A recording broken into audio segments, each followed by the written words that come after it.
Hi there, and welcome to the Unleash This podcast by Unleash Technologies. I'm Dustin Hickle. I'm the host this week. Today, we're going to be talking about how to choose a CMS.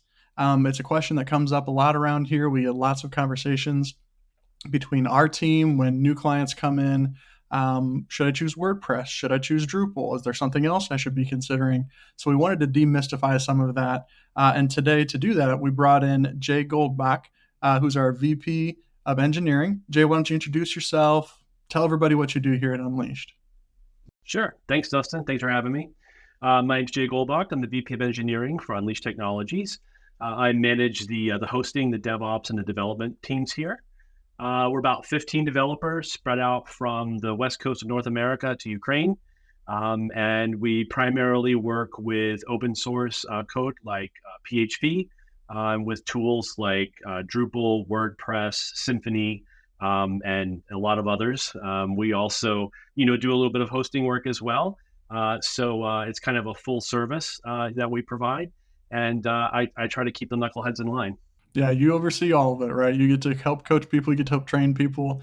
You and I have had many lovely conversations about your heart and passion for, helping develop these individuals and get them the opportunity to do their best work too. So putting that in there, a little shameless plug for you there, Jay. Well, first things, let's just jump right into the first question here. So a client comes to us, right? And they say, I need a new website. My website's outdated. We've had it for 5, 10, sometimes 15 years. It happens. And 5 years is a long time to have a website. And so one of the things that we try to do early in the process, right, is help them to choose what content management system or CMS they're going to use, right? There's a lot of research and information out there. You can go on Google and you see lots of articles about, should I choose WordPress? Should I choose Drupal? Should I choose some sort of closed source option? There's always, clients are always coming to us with typically a preconceived notion on what CMS they should use. And I think that's typically good. That shows that they've done some of their own homework. But there are times where we start having these conversations with our client and that shifts, that changes. We move into a different CMS. So I have to sit here and think, okay, there's a disconnect somewhere, right? What did we miss? What did our clients miss as we come to this project together to say, okay, what CMS should we choose? So I guess my question is, why do you think that happens? And what do you recommend folks do when they're researching their own CMS before they come to us to make sure they get the right one? Yeah, it's a great question. I mean, that gap has existed for, pretty much as long as those content management systems have been around. And I think that, the answer may vary depending on the person. So they may have actually worked with one of these in the past in a prior role. They may just have anecdotal evidence, someone screaming about how they hate WordPress or how they hate Drupal, or, having a bad experience or having a bad contractor. So I think that really is kind of the gist of the first aspect of this, is really trying to understand where the client's coming from. Because sometimes they'll come in and say, well, we absolutely have to have X. And after the conversation, their minds are a little bit more open, and they're thinking a little bit more strategically. They're thinking more like, a business person rather than someone choosing, something off the rack at the store. And I think that's really what we want to emphasize is that it's all well and good to do your own research, and you absolutely should. There's nothing wrong with that. As you said, there's absolutely reams of information out there. You couldn't even watch it all if you tried. But the bottom line is that, it's garbage in, garbage out. If you're not putting in what you need to get out of it, if you're not clear about what you're looking for out of your CMS, what your site is trying to achieve, what your users are looking for, what you expect as a return, then it's really hard to make the right choice no matter where you start. And so really the process is kind of talking with that client, a potential client, to see what their background is and how they feel about their existing presence, because almost everybody has one, and to work through those preconceived notions so that they don't, present an obstacle, to the process. and then finally moving into the conversation about their business and what those business needs are. Yeah, it makes sense. So, it sounds like, right, like, what do you want the site to do, right? Right? Is it going to be simply a brochure site? Is it going to be more complex than that, right? What are your expectations, right? What's the purpose, right? What's the purpose of the site? And I think that's a good place to start, right? Like, you don't want to put garbage in, garbage out. If you don't define your business objectives first, you're going to have a hard time, right? Absolutely, absolutely, and I think that when you said a little earlier about sites might be around for 15 years, it's like, wow, who would have thought that, right? However, these are what I call generational sites now, where it's not just the developers moving on after a couple of years. These are now like a new generation of developers who have been, raised and taught and trained doing different things because the industry has evolved. And so, whereas 20 years ago, anyone working with WordPress would want to be very familiar with PHP coding. Whereas now you can actually kind of build and maintain a WordPress site without really doing any custom coding. Same thing with Drupal. So I think that, the requirements have changed, but the questions don't really change that much. And, going back to that sort of 15-year generational site, what you have to think is like, well, it's not just what my business needs are now. Like, where are we going? If you run a business, you should have a 5-year plan for your business. Well, that should include a 5-year plan for marketing your website, so on and so forth. Even though we don't know what technology will bring, we do know that people aren't really going to change in that amount of time. And so largely it's about understanding the business and your customers so that as the technologies come in, you're able to filter those out better and help to inform whoever you're hiring to build your site so that they're clear about what your objectives are. Because in a vacuum, the developer or the strategist or the designer that you hire is going to fill in the blanks themselves based on things they're comfortable with, things that they've done before, and that might not be what's best for you. So I think it's a complicated process, but the concepts are pretty simple.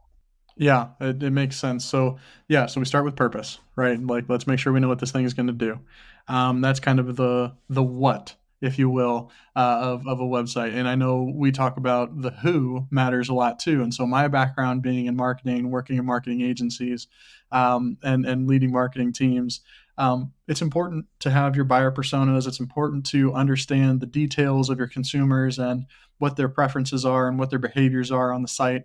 A lot of different things and data points that would be very helpful to me as a marketer.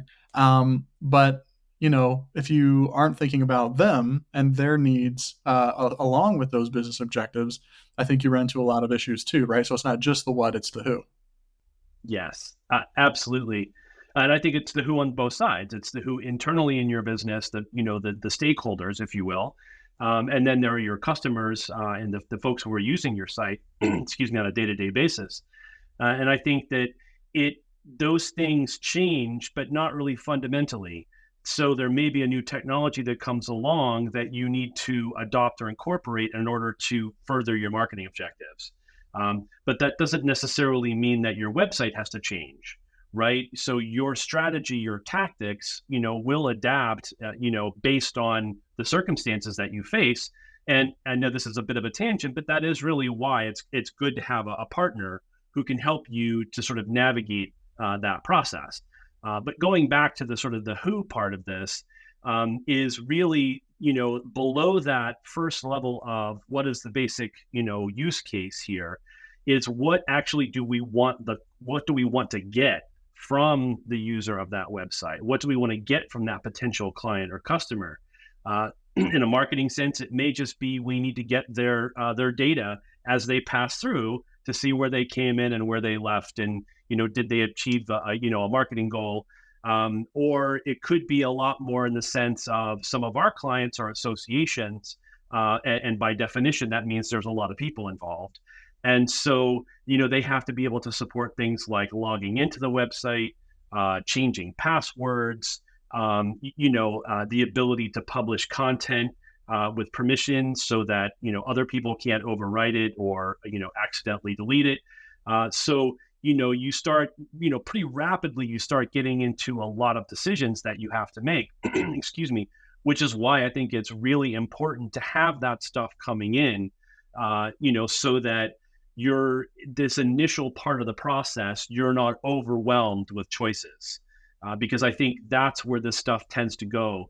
And as much as we mean well, engineers like myself tend to dive right into the weeds because that's where our heads are at, and that might not be the best thing for other people. So having that sort of conversation with your folks and your stakeholders internally, it's maybe there's a different way of saying this is that you're going to have to do all this work eventually, right? You're going to have to catch up with all your stakeholders and what the business needs are. So isn't it better to do that up front before you build something than later on when you're going to have to retrofit something or add something to it? Because that's when you start to get into, potential problems. So doing that homework up front, having those discussions up front, helps us as a partner to help you, find a solution that's going to last for 2, 3, 5, 7, 10 years. Yeah. And so you mentioned associations, and that's a really interesting one. If you have most associations, like you said, like you mentioned, have like a member portal where these folks have a login and password and their access to some of this content that's behind these sometimes paywalls, sometimes not, but you have to log in to see it. So say we're in that chair, right? Let's just go hypothetical here, right? I'm an association or I'm a company that wants to have some the ability for people to log in to create accounts. Is there one CMS that's a little bit better than the other for that type of a thing? And I know the answer is it's going to vary, right? It's going to depend. But if you had to, put your one or the other hat on, is there one that's stronger for that versus another? Yeah, I think Drupal was really built as a community site. That's its foundation. That was its core purpose. The reason that it was invented. WordPress was built as a blog site. That was its core purpose and how why it was invented. And so, really, those threads have carried through, even though we're 20 some years into both of their lifespans. Those threads have carried through. So, for instance, structurally inside the WordPress database, everything is still a post. Whether you call it a page or whatever you want to call it, it's still a post to WordPress. There's nothing wrong with that, but it does kind of show that this was built for a particular purpose. And in Drupal, the notion of user accounts, of groups, of roles, those things come with Drupal. They're part of the core, and so it's already sort of out of the box, a solution that supports multiple users. Now, when you get to something like an association, oftentimes there are multiple tools that you're using, to service your association. So, for instance, there might be multiple websites, for members of your association. And in that case, what you might want to have is, authentication that happens outside of your server, right? So at every server your constituents or your visitors go to, they don't have to remember a new username and password. It's all the same, and that's with something called a single sign-on, or SSO provider. And so Salesforce has those types of features. There's a number of different players out there. And so then the trick then becomes, well, how do you connect that single sign-on, provider to your website? And I think that you can do that with both of those tools. The level of complexity is going to be a little bit different. And again, Drupal just has that community as its core. And so there are a lot of modules. For instance, one is the groups module that if you install that, you pretty much have an association site ready to go. And it has the notion of groups, of something like a group leader. And so, there's a lot of that sort of built in. Again, you could do that in WordPress as well. It's just that, you're going to be facing different challenges. And I think that, really one of the things that we should really kind of cover is, the level of expertise it requires, to work with these different systems, because that is also going to kind of inform your decision. So is it okay to kind of Yeah, please do. Like, right. move a So little, I'm so skip a I'm little sitting ahead? here. I'm sitting here as a marketer. As a person who's in marketing, I've done a lot of work with brochure sites, a lot of WordPress sites because that's more the clientele that I've worked with historically. Um, but yeah, right. I'm a marketer. I'm dangerous. I know enough to be dangerous on the WordPress side. I know enough to be dangerous on the Drupal side. But I'm not a developer. I'm not an engineer. Hands up, not an engineer, right? So go ahead. Yeah, tell me, what I should be thinking, what I should be paying attention to. Sure. Yeah. So, there's varying levels of expertise required to work in the sort of the internals under the hood, so to speak. So if you're looking for a particular piece of custom functionality, something, for instance, that doesn't come as a WordPress plugin or a Drupal contributed module, you're going to need a developer to build that for you. And that may be something simple like connecting to your SSO, or maybe something simple like connecting to an API, like a news feed, let's say, for instance, that you're interested in. And the sort of the barrier to entry to become a good Drupal developer is a little bit higher than it is for WordPress.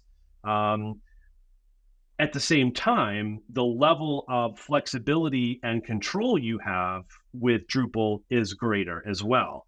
So that investment comes with a return. And the return is that you can do more custom things in a less risky way.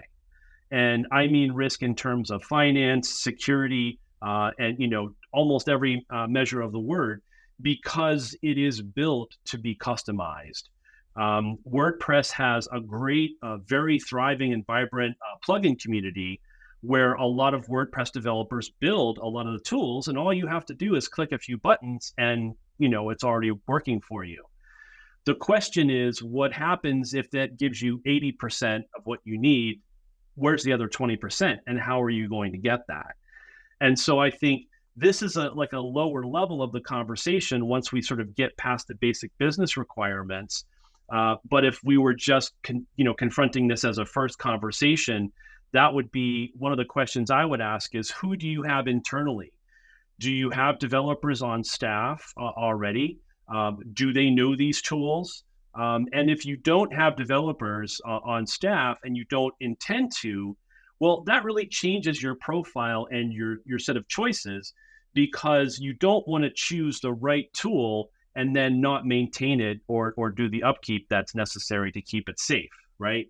So Drupal may look like the best solution in the world to you, but if you don't have a partner or a developer who can help you maintain that and apply security patches, then you're probably going to be put at risk at some point, because the internet is a dangerous place in some instances. Yeah, for sure. That's I see, and that's good clarity because I think it really goes back to, well, we talk about it a lot internally, right? We yes, we're a web development company, but we view ourselves as much more than that. We like to be involved with our customers in such a way where they think of us as partners, right?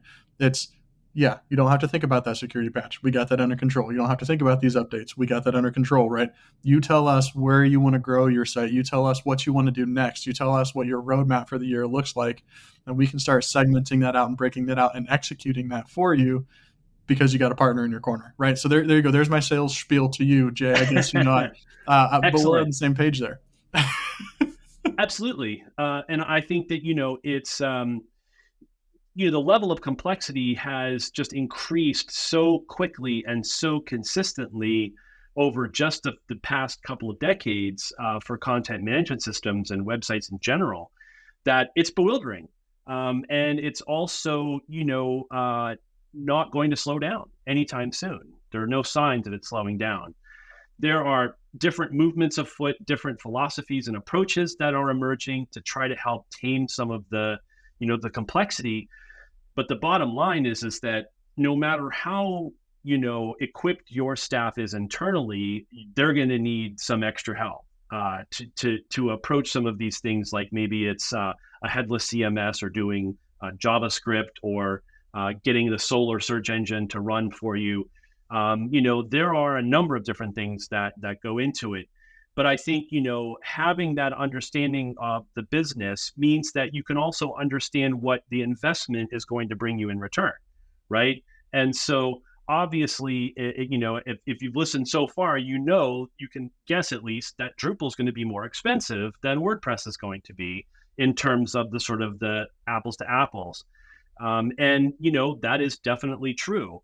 However, there's also a reason why it's more expensive to build, and if your site is in need of that functionality and that custom ability, then that's where you should invest your money, because that's where you're most likely to get the return you're looking for, versus saying, well, we're going to just kind of shoehorn everything into WordPress or Joomla or something else like that, and kind of hope for the best.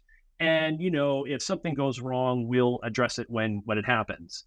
Well, it doesn't work out really well, because the first time that customer comes to your site and it's broken is the last time that customer is going to come to your site. So it's it's a I guess a relatively high stakes game when it comes to that. And then of course there's all sorts of little tails off of that in terms of performance and accessibility. But the bottom line is that when you're talking about the investment, you're talking about support. You are going to make that decision based on your business, not based on which logo is better looking, or what your friend's cousin's bag boy's hairdresser told you to build a site with. Right. Yeah. I get a lot of that. I've had a lot of that in the past. My nephew or somebody that I knows somebody, and they said I should choose, WordPress versus Drupal.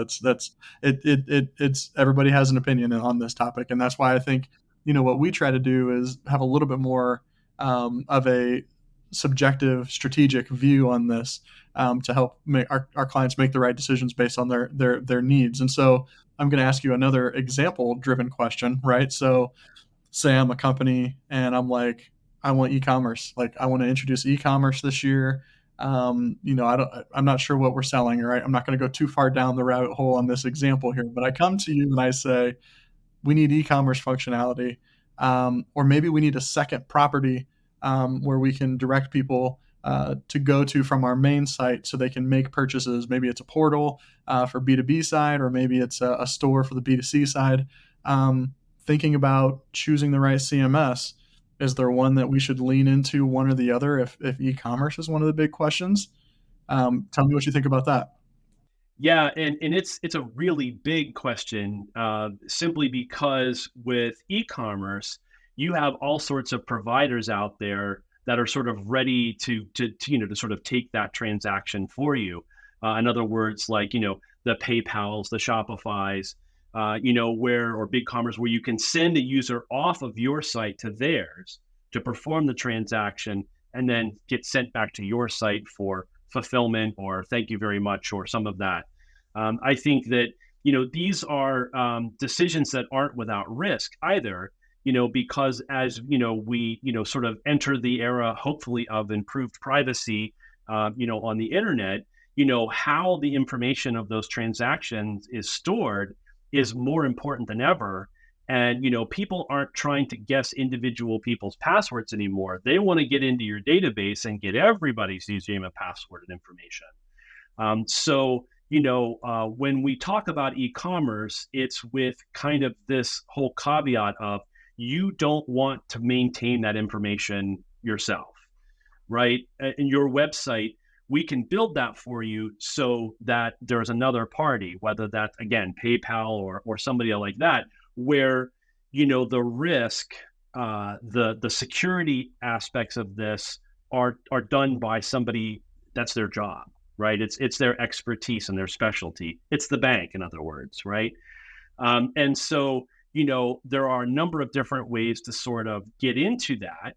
And the easiest way is, something like Venmo or PayPal, where you can just put a little link on there that says, buy my t-shirt, and it goes to PayPal and comes back. Well, Macy's isn't going to do that, right? They're going to want an experience that's consistent to the brand from end to end, not just the look, but the experience as well. And so when you are at the level of needing to control, that experience, that user interface, then you're talking about something you're going to want to build in something like Drupal, right? Because you will have control over all the aspects of that, and we're going to want to connect you with a commerce or authorization, provider, a financial clearinghouse that's going to be able to keep that data safe for you, do a good job performing those transactions, take on some of your branding elements to make it look more like your site, that sort of thing. And so we're going to pair you up with those things to help get that process started. Again, there are plenty of commerce options in WordPress, and some of them look just fine. And it's not necessarily like you're going to be losing out, especially at the very beginning of your commerce journey, just by choosing WordPress, right? You still have choices, you still have features that you can use. It's just that you're going to sort of hit a limit there, with the extent of the customization, before you might hit it with a larger tool or something like Drupal. I think that sort of to summarize, there are two really important aspects to e-commerce. There's the marketing experience, the shopping experience, that is more than likely going to be on your website. And then there's the purchasing fulfillment experience, which is more than likely going to be a service provider, that you're going to contract to do that for you. Yeah, it makes sense, and you know, many of us as users don't even recognize or realize some of that stuff happens when it's done really well, right? We just click through and, "Hey, do you wanna buy this? Do you wanna add this to your cart? Here's an upsell, option," all this stuff that makes you feel special and makes you feel like you're part of the brand's community on the marketing side, and then you hit pay, and most of that doesn't matter to us as the consumer, right? But as the business owner, as the person who's running, or maybe you're over commerce or whatever it is at your organization, like that has to matter to you, right? So it matters to us.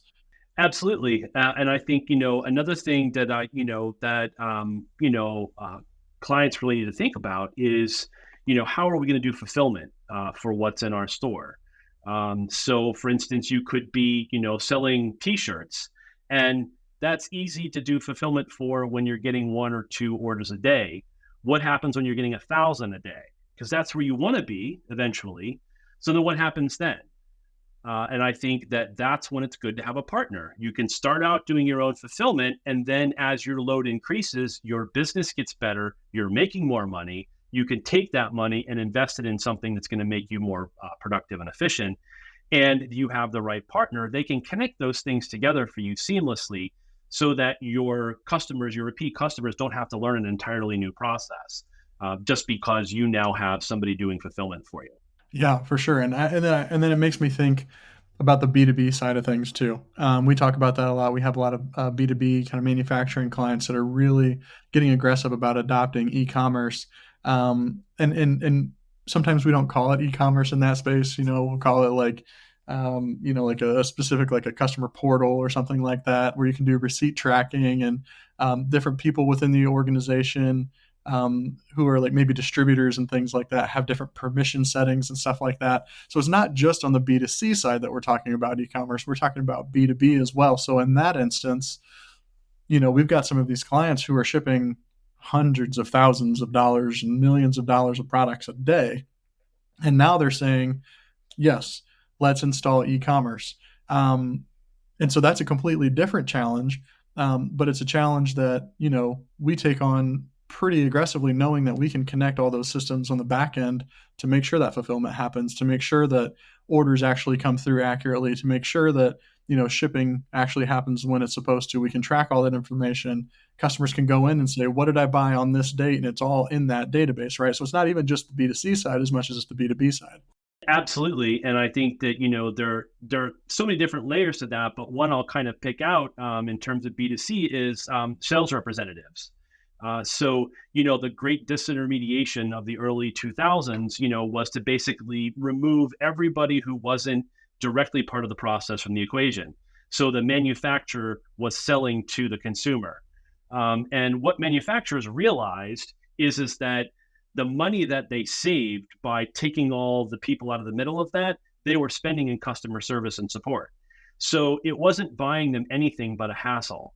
And so, what largely has happened since then has been this sort of reintegration, where, when you're going in to make a purchase on the website that's run by the corporation, there's a way to qualify that person. So we know where they're coming from. The sales rep gets credit for that. And the sales rep services that client. They do post sale support, however, your particular in servicing works. That's done by those folks and they're earning their money, and there's no reason to exclude them.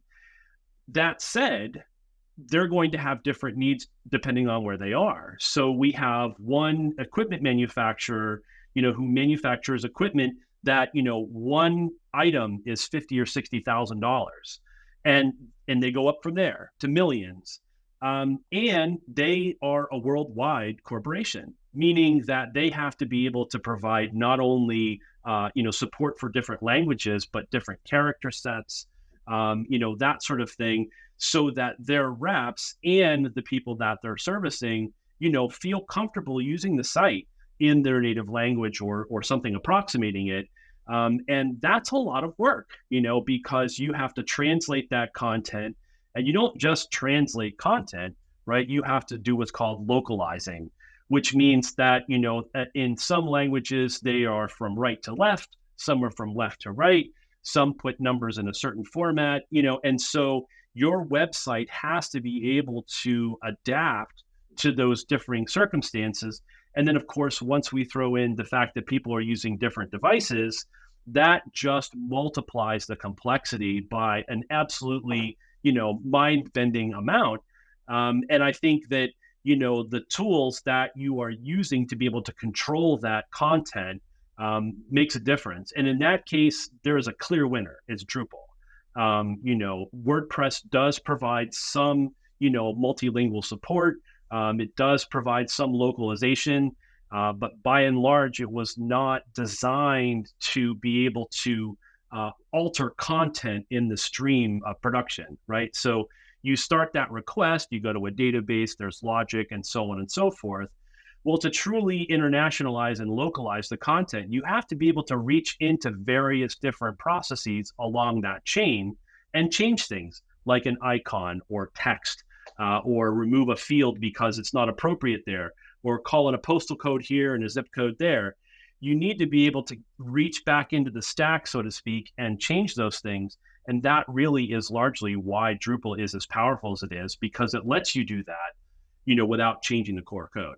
So that might have been a little deeper than you wanted to go. No, Hopefully that's okay. I think that's perfect, right? Because that's a reflection of what do we actually need the site. It's where we started the conversation, right? What does the site need to do? Let's outline all of that. Let's make sure we know, is this international? Is it not? Let's make sure we know, is it multilingual? Is it not, right? Let's answer all those questions together during either a strategy phase, or maybe you bring that information to us as we start our discussions together, right? Because that will help us say, okay, this is really complex. This is going to be a Drupal, solution. And if you are married to WordPress for whatever reason, because sometimes people just have a preference, right? If that is the case, then we need to be aware of that so we can, manufacture a solution, leveraging the best of WordPress and also probably adding some customization, right? I mean, it's just the more context we have, the more information that's given to us in these strategy conversations, these early conversations, the better the end product ends up being. Absolutely. I think the interesting thing about e-commerce too is that everybody uses it already. So you're already an experienced consumer of online commerce, unless you've been under a rock for the past 25 years. And so you know what you like and what you don't like in an experience buying things. Bring that to the table. Don't feel like you have to start from where somebody tells you need to start from. Just say, I like really big pictures and I like slideshows, or I want really small pictures and they have to be in black and white, or something of that nature, because, that helps to inform the process, and every decision helps to bring up the next decision points that we need to address.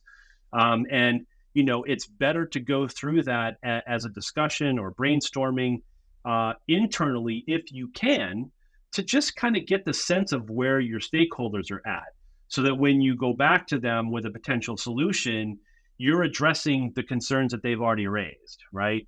And so you're going into the conversation with us with a set of requirements that you have, uh, which would include, how much money you're looking to spend, how many users, you are looking to be able to accommodate, and all those sorts of things will help you come up with it.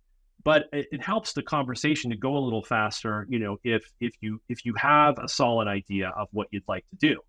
And I really should say that you don't need WordPress or Drupal to have a website. And in fact, there are a lot of folks who have successful businesses that have no website at all. They rely on Facebook or Instagram, some of the social media platforms to be their interface to their customers. And that's really what your website is. It's an interface to your customer. It's the window, right, between the two of you. And so it might be that you start off with something like Instagram or Wix or Foursquare, which is kind of a do-it-yourself sort of solution to get your feet wet, understand your audience, and learn your business. And as you grow, you'll then recognize, wait a minute, this is too much for what I'm trying to do. I want to do X for my clients, and I can't do it with this system. You'll outgrow it, in other words.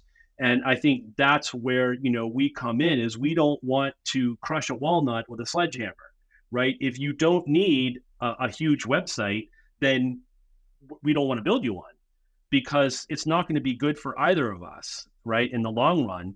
And so I think having kind of that idea of the size of solution obviously is important. So I just want to make sure I kind of mentioned that it's not, you're not starting with, is it Drupal or WordPress, if you're just starting your business and really all you're looking to do is support your Etsy store. Yeah. Yeah, totally. And it makes sense. And things like Facebook, things like Instagram, TikTok, even, they've built so much shopping interface into the native platforms. To your point, and there's a lot of product and consumer driven companies that are basically just using that. I bought T-shirts a month ago because I got a really good ad, and anytime I get a really good ad as a marketer, I try to reward that company. I'm like, good job, you got me. I'm gonna buy a shirt, right? But that whole buying process, I think it was on Facebook of all places, right? You just click through it. I made a purchase. The thing is, when one of them didn't fit, I had to go back to that company's actual website, and they had to make sure that the order I placed through Facebook was connected to the actual website itself when I put in my order number and all this different stuff so I could ship it back, right? So to your point, you can sell a t-shirt on social media all day. But when you need, your system to do something a little bit additional, that's when we come in, right? And we don't do a lot of like exclusive t-shirt selling companies. I feel like that's become Right. like the example that we've clung to here in this episode. Sure. But it is, if you're selling a widget, you're just selling something, simple. To your point, maybe you don't need like a full website at all. Well, let me move into our last two questions here a little bit quickly. Um, Something that comes up around here a lot is a website growth strategy, right? We want to work with our clients to kind of forecast, think ahead to what they want to do on their site over the next year, 2 years, 3 years, potentially. Um, and so depending on that strategy, depending on that growth, and if the company grows faster than they expected, or they need to put new technologies in place sooner than they maybe expected, sometimes you run into staffing issues. And you mentioned it earlier. Do you have a partner? Do you have someone you can pull in? I don't know if there's one system or one CMS that is more friendly than the others, although you've alluded to it, right? And I use a lot of WordPress sometimes in my free time. I can do that. But having a growth strategy in place helps you to decide maybe what tool to go with at the beginning, correct? Right. Yes, and look, there are worse problems to have than your business being so wildly successful that you have to move from one platform to another. Right? That's not the worst problem you could have. So there's nothing that says you can't start with WordPress and move to Drupal or vice versa. I think that again, we sort of keep coming back to this, but it's really just kind of understanding where you're at, starting there, and then kind of what your idea of where you want to be is. Look, I would say that if you're looking for a baseline sort of level of functionality, you want to publish some blog articles, have some content there, have some forms for contacts and things like that, WordPress is a great solution. Nothing wrong with it. I think that it's a great tool to grow into. And as you are adding modules or custom, plugins or custom, functionality there, you're starting to learn more about how websites work. That makes you a more educated consumer. And then you are going to likely be more successful at that next phase of, okay, I've hit the wall with what I'm doing. I need to get to the next level. But I know that I need these things now, rather than when I started, which was I needed everything. So I think that definitely helps. And I think that, just think seriously about how much time you have to devote to this. If it's just you in this business, how much time do you want to be spending on your website versus your marketing, right? Because the marketing, the advertising is going to generally yield more results than, crafting a perfect, paragraph for your About Us page, right? So you're going to, what you invest is going to obviously, how you invest is going to give you something about what you're going to get in return. And I think it's, I don't want to say that there's really necessarily a talent level difference. It's really kind of an emphasis that, you can jump in and run a Drupal site, day one if you have a little bit of training. But probably doesn't make the most sense for you if you're just starting out a business. Yeah, for sure. And that goes back to, well, whether you're a startup business or you're, an existing established business, right? We all have limitations on resources, right? We all have, a certain number of development staff. We all have a certain number of marketing staff. We all have a certain number of sales staff. And at some point, we have to make the hard decisions at times, about where we want people to focus their energy, right? And so, do we want people to focus their energy, our marketing team, right? In my example, do we want our marketing team to focus their energy on, crafting a very specific landing page when I can turn around and come to you, Jay, or Beato or others in our organization? Like I get the benefit of having our development team behind me on the marketing side to say, hey, here's what I want this landing page to do. Here's the experience I want someone to have. Here's the process I want to go through. What do you guys recommend? Let's have that conversation so that this is the best landing page that we can put together from the marketing side, right? I get that luxury, and we want to make sure that our clients also get that luxury, and we want to offer that luxury to as many companies who will have us, as their team as possible on their team as possible.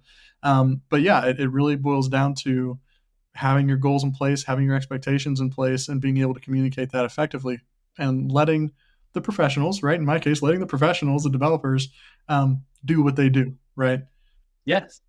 And the other aspect of this too that I think is sometimes intimidating is that you'll sit down and talk with the developer and you'll just get alphabet soup back from them, a bunch of jargon that really isn't answering your questions.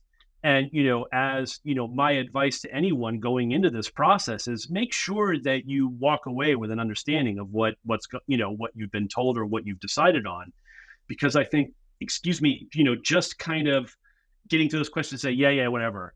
What you can get into is a situation where you're back into, well, this is what the developer is comfortable with, this is what they're used to doing, and that's what you're going to get.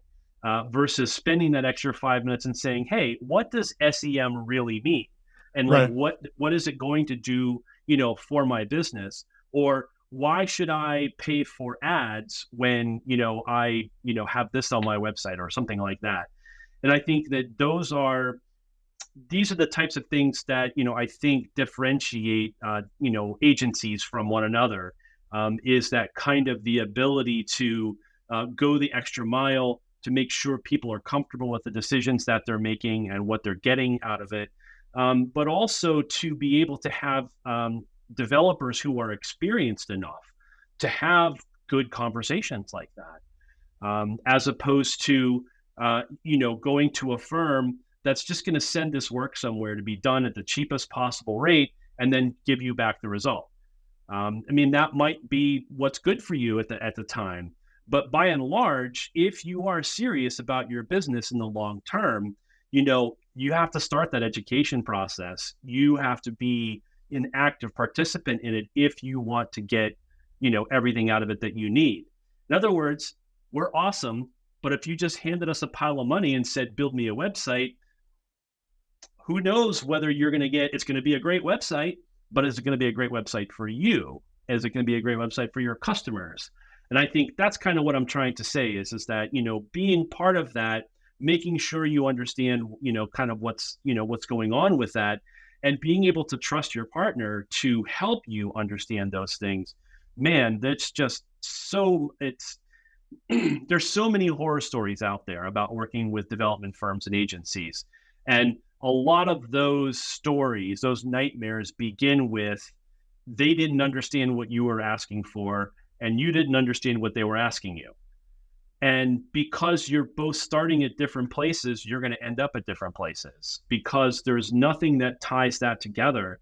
And so what's going to happen is that you're going to think it's the developers who are doing something wrong. The developers are going to think it's something that you did wrong, and nobody wins. No one walks away from that situation happy. So I think that it really is. I know I'm kind of overemphasizing it, but it really is such a critical part of your success going forward is to have some folks you can talk to bounce these ideas off of, and give you a sort of reality check. Yeah, it makes so much sense. I mean, we try to do that in so many ways, between having, project managers and strategy teams and developers. When someone works with us, you get a kind of a well-rounded group of individuals with different experiences and different viewpoints to also work with your team. And we also understand the importance of bringing in all the stakeholders on your side, people who are going to make those decisions, right? Because unmet expectations is where conflict comes from, and we try to mitigate that as much as possible. So that's what we're trying to do with this episode here. Well, Jay, do you want to put a nice bow on this, like three little reminder steps? Just give us some quick high level bullets, the three things that folks can do when they come to us to look for a new website. Yeah, I think that the important thing is to sit down, understand your business, work with your stakeholders, to understand what you're trying to achieve, and in as specific a level as you can provide. I think it is, participating, educating yourself, and being part of the process with the developers you choose, or if you don't choose to go with developers and you choose to go with something like Foursquare or Instagram, understanding how their system works, right? Understanding what those limitations are, because I think that they will be the things that constrict your business in the future if you're not paying attention to those. And then I think finally, it's having the right partner to build, the site out with and support it for you to make sure it's not just something pretty when it goes live, but it's useful and it's pretty 3 years from now, 5 years from now. That you're not the site's not constantly going down, those sorts of things. So, I think those are the kind of like three larger bullet points to the discussion. But the idea again is that an educated consumer, as they used to say, is our best customer, and I think it really just does hold true that I think we can do more, but don't feel like you have to start with Drupal or WordPress. That's the sort of the teaser here is you're going to get me to tell you whether you should choose Drupal or WordPress, right? I could tell you whatever you'd like to hear, and I could make a case for both of them.